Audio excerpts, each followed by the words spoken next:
The average retail wage, I think, is something like $12 an hour. You guys pay more than that on average. We do. Mm-hmm. There's also this argument that some are saying that maybe we need a $15 minimum wage. Maybe we should be talking about a livable wage instead of a minimum wage. You guys have fought those efforts, I know, in Washington, D.C. Tell me, with almost $500 billion in sales and billions in profits, why not just raise the wages? Then your employees will have more money to spend at Walmart. Well, we fought the effort in a city ordinance in Washington, D.C., just to be clear, not in Washington, D.C. as defined by the country. Right, exactly, thank you. Just to be clear. And the reason we opposed it in Washington is it was targeted specifically at us.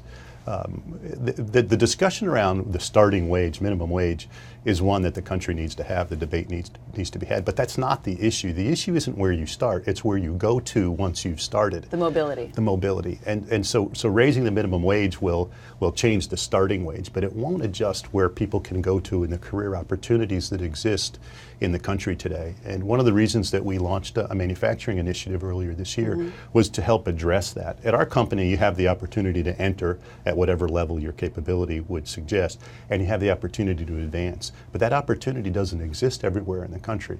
So our efforts in U.S. manufacturing is to bring back those jobs that people can advance to. And I think the debate over the starting wage or the minimum wage is just a little bit short-sighted in the conversation, because it's not where you start. It's where you go to. Everybody starts somewhere. If there were a $15 minimum wage, I mean, could Walmart afford it? It's all relative. It's all relative. Would you have to raise prices? I think you could look at the places where you have $15 minimum wage, like Australia, for example, where there is a $15 start rate and the average retail wage is $22 and a 24 pack of Coke is $26.